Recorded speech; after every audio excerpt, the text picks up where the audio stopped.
মৌসুম আমাদের এখানে ছিল, ও আমাদের রাজ্যসভার এমপি, তাকেও আমি এগিয়ে যেতে বলেছি।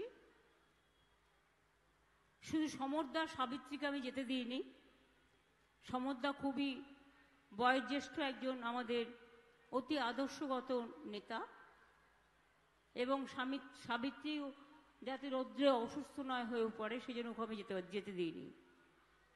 বাদবাকি সবাই চলে গেছে ওখানে। লিপিকা বর্মন ঘোষ সবাই চলে গেছে ইংলিশ বাজারে। আমার পরিচিত দুলাল চৈতালি সহ সকলে। আমি বলেছি যেতে, তার কারণ যেহেতু ওদের মিছিলটা আছে, আর আমাদের যখন ডান্স পারফরমেন্স গানের তৈরি হবে তখন প্রেসকে আপনাদের নিয়ে যাবে, যাতে আপনারা পৌঁছে যেতে পারেন আমি পৌঁছবার আগে। তবে আজকের পারফরমেন্সটা আপনারা মিস করবেন, কারণ এদের চেহারাগুলো দেখেই আমি দেখছি এরা কিন্তু অরিজিনাল ডান্সার, এবং সেইভাবে তৈরিও কিছু করে এসছে। পাশে আবার ত্রিশূলও দেখছিলাম আমি। সুতরাং আজকেরটা একটু অন্যরকম হতে পারে। যাই হোক, আমি দেখব, আপনারা নাইবা থাকলেন পরে দেখে নিলেন। মা ভাই ও বোনেরা, আমার নতুন করে কিছু বলার নেই। মালদা আমার অতীত পরিচিত পুরানো এক ঐতিহাসিক জায়গা, যে মালদাকে ঘিরে আজকে ভাবনা চলছে আমাদের। মালদা, আদিনা, আমাদের ওদিকে মুর্শিদাবাদ, ওদিকে নদিয়া, ওদিকে মালদা, এই সমস্ত জায়গাগুলো জুড়ে নানা রকম ট্যুরিজম প্রকল্প তৈরি করার নানা রকম প্রচেষ্টা আমাদের চলছে, যাতে মালদা পৃথিবীর ইতিহাসে আর একটা নতুন স্থানের জায়গা পেতে পারে। Malda, Murshidabad, Nadia tourism circuit. এছাড়াও মালদাকে গৌরবঙ্গ বলা হয়।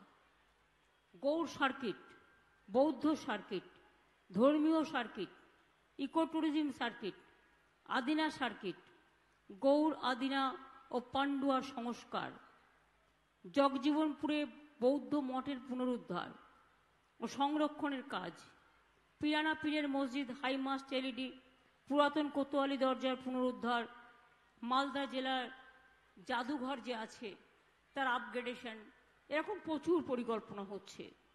তাছাড়াও মালদাতে নতুন নতুন অনেক ইন্ডাস্ট্রি হচ্ছে, ইন্ডাস্ট্রিয়াল ক্লাব তৈরি করা হচ্ছে, ইন্ডাস্ট্রিয়াল হাট তৈরি করা হচ্ছে, ইন্ডাস্ট্রিয়াল ক্লাস্টার তৈরি করা হচ্ছে। মালদা আমের বিখ্যাত জায়গা, যে মালদা থেকে সারা পৃথিবীতে আম আমরা বাইরে পাঠাই। একদা সেই আম নষ্ট হয়ে যাচ্ছিল গরমে, আমরা তাই হট ট্রিটমেন্ট প্লান্ট মালদায় তৈরি করে দিই, যাতে যারা আম বাগান করে, যারা আমের ফসল ফলান, যারা আম বিক্রেতা আছে, তাদের যাতে কোনো অসুবিধে না হয় সেই জন্য। আপনারা জানেন এই মিটিংটা কিন্তু বাংলার নির্বাচন নয়, এই মিটিংটা দিল্লির নির্বাচন। দিল্লি মানে দিল্লি সরকার, যারা 10 বছর ধরে এক নাগাড়ে বাংলাকে বঞ্চনা করে চলেছেন, বাংলাকে অবহেলা করে চলেছেন, বাংলার নামে মিথ্যে কথা বলেছেন, বাংলাকে অসম্মান করেছেন, তাদের বিরুদ্ধে আজকে আপনাদের মতামত জানানোর দিন। মনে রাখবেন, কখনো কখনো সময় আসে যখন মতামত জানানো খুবই গুরুত্বপূর্ণ হয়ে যায়। আমার মনে পড়ে অটল বিহারী বাজপেয়ীজি যখন প্রধানমন্ত্রী ছিলেন, তখন কিন্তু একটা স্লোগান উঠেছিল, ইন্ডিয়া ইজ সাইনিং, মানে ইন্ডিয়া সাইন করছে, ইন্ডিয়া উজ্জ্বল হচ্ছে। আর আজকে এই নির্বাচনে মোদিবাবু স্লোগান, বিজেপির স্লোগান মোদিবাবুর গ্যারেন্টি। 10 বছরে কি গ্যারেন্টি দিয়েছেন? দেশ বিক্রি করে দিয়েছেন। আজকে পৃথিবীতে যান, প্রত্যেকে বলে ছি ছি ভারতবর্ষে কি চলছে। আমার ভাবতে লজ্জা লাগে, কারণ আমি নিজেকে একজন দেশভক্ত মানুষ হিসেবে গর্ববোধ করি, আমি একজন ইন্ডিয়ান হিসেবে গর্ববোধ করি, আমি একজন ভারতীয় হিসেবে গর্ববোধ করি। আজকে সংবিধানটাকে টুকরো টুকরো করে দেওয়া হয়েছে, জাতির ইতিহাসকে ভুলিয়ে দেওয়া হয়েছে, গান্ধীজিকে ভুলিয়ে দেওয়া হয়েছে। সুভাষচন্দ্র বোসের জন্মদিনে আজও ওরা জাতীয় ছুটির দিবস ঘোষণা করেনি। রবীন্দ্রনাথ ঠাকুর বলুন, নজরুল বলুন, মৌলানা আবুল কালাম আজাদ বলুন, বাবা সাহেব আম্বেদকর বলুন, ঈশ্বরচন্দ্র বিদ্যাসাগর বলুন, বিরসা মুন্ডা বলুন, যত নামই নেবেন দেখবেন এরা সবাই দেশের নবজাগরণ থেকে শুরু করে, সতীদাহ প্রথা বিলুপ থেকে শুরু করে, ঈশ্বরচন্দ্র বিদ্যাসাগর বাল্য বিবাহ চালু থেকে শুরু করে, বন্ধ করা থেকে শুরু করে, বিধবা বিবাহ চালু থেকে শুরু করে, সব কিন্তু এই বাংলার মাটিতে হয়েছে। আজকে দেশের জাতীয়তা, দেশের স্বাধীনতা আসতো না যদি বাংলা না থাকতো। বাংলার একটা সবচেয়ে বড় অবদান হচ্ছে, বাংলা একসময় অবিভক্ত ভারতবর্ষের রাজধানী ছিল,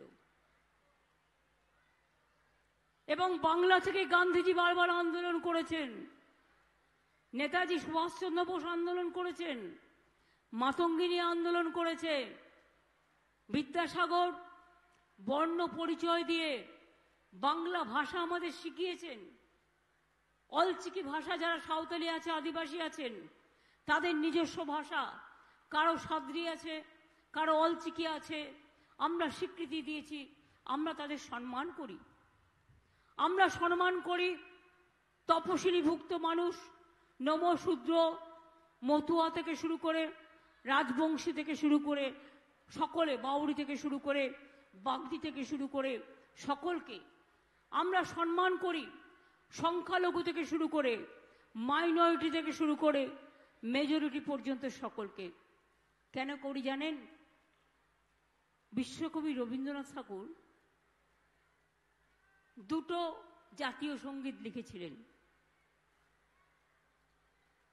একটা বাংলাদেশের স্বাধীনতা সংগ্রামের পর, যেটা বাংলাদেশ গ্রহণ করেছে জাতীয় সঙ্গীত হিসেবে, আমার সোনার বাংলা আমি তোমায় ভালোবাসি।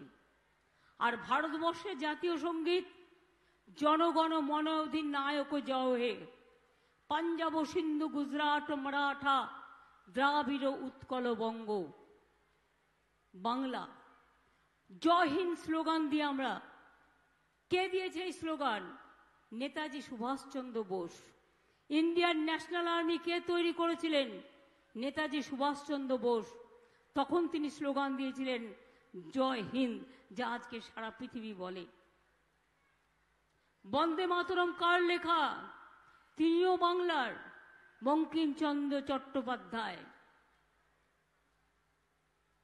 জাতীয় সঙ্গীত জনগণ মন অধিনায়ক জয় হে কার লেখা?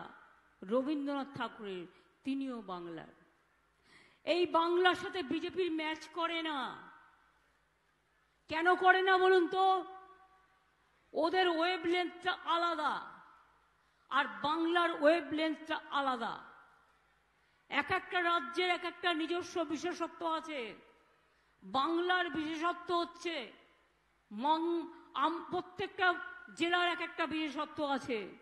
মালদার বিশেষত্ব যেমন আম আর আমসত্ব অথবা রসকদম্ব, সেই রকম বীরভূমের মনে করুন বিশেষত্ব আছে মা তারাপীঠ, তারাপীঠের মন্দির, কঙ্কালী তারা, ফুলেশ্বরী মন্দির, নলাটেশ্বরী মন্দির, বক্রেশ্বর মন্দির, পাথর চাপা, দাতা পাথর চাপার জায়গা, নানা জায়গা, নানা সমৃদ্ধ ভর্তি। বর্ধমানে গেলেই পাবেন সীতাভোগ, মিহিদানা, একেবারে ল্যাংচা থেকে শুরু করে ওদের মতো সমস্ত তাঁতি, সুজলা সুফলা। এই বাংলা ধন ধান্যে পুষ্পে ভরা, আমাদেরই বসুন্ধরা, তার সবটাই বাংলা। বিজেপির টার্গেটই হচ্ছে বাংলাটাকে বদনাম করে দেওয়া। আর মালদায় আমি দুঃখিত হলেও একথা সত্য, তৃণমূল কংগ্রেস জন্মের পর থেকে মালদায় দুটো পার্লামেন্ট সিট আছে। আমরা কোনোদিন মালদায় একটা পার্লামেন্ট সিটেও জিততে পারিনি। একটা বিজেপি আর একটা কংগ্রেস ভাগাভাগি করে নেয়, অথবা আগে কংগ্রেস দুটোতেই জিতত। কিন্তু মালদায় আমরা কি কাউকে বঞ্চিত করেছি? কেউ বলতে পারবেন যে মালদায় লক্ষ্মীর ভাণ্ডার পান না? কেউ বলতে পারবেন কন্যাশ্রী পান না? কেউ বলতে পারবেন কৃষক ভাতা পান না? কেউ বলতে পারেন শিক্ষাশ্রী পান না? কেউ বলতে পারেন ঐক্যশ্রী পান না? কেউ বলতে পারেন সবুজশ্রী পান না?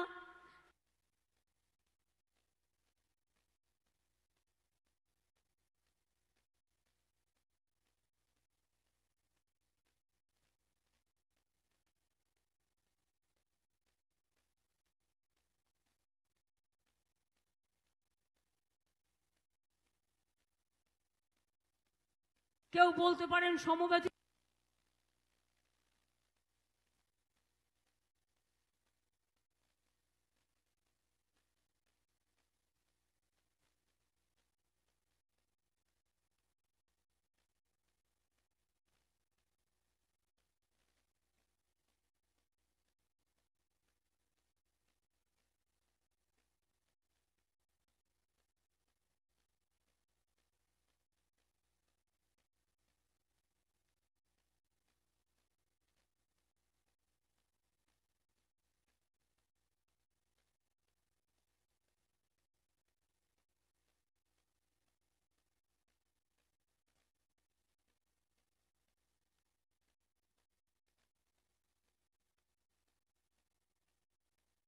পান না?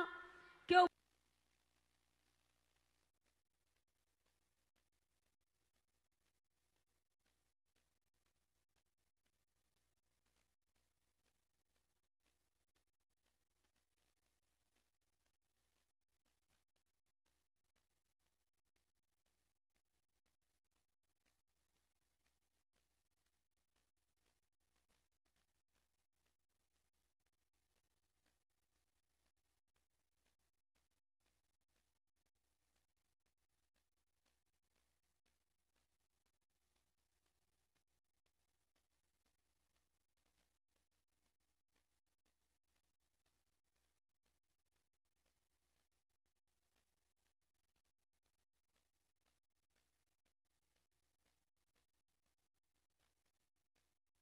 বলতে পারেন রূপশ্রী পান।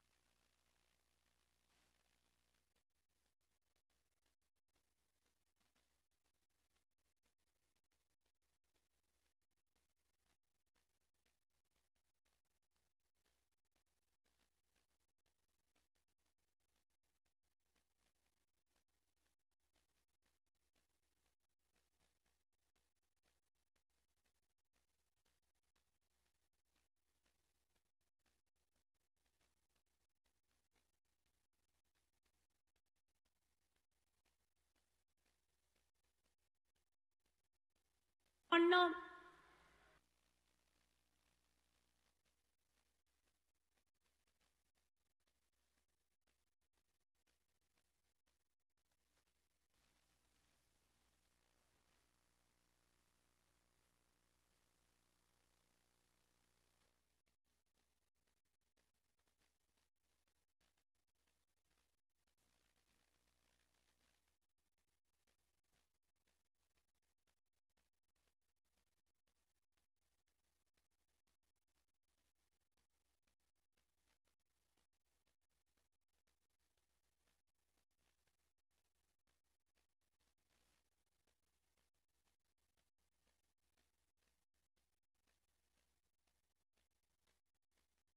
সবটাই ভাগ করে নিয়ে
মায়েদের আমার অনেক প্রণাম, অনেক সালাম জানিয়ে আমি নৃত্যশিল্পীদের বলবো ওপরে আসছে ইন্দ্রনীলের সাথে আপনারা একটা পারফরমেন্স করুন। আমি 4 মিনিট টাইম আপনাদের কাছে চেয়ে নিচ্ছি। আর সবাইকে বলবো জয় হিন্দ, বন্দে মাতরম, তৃণমূল কংগ্রেস জিন্দাবাদ, জয় বাংলা, জয় বাংলা, জয় বাংলা।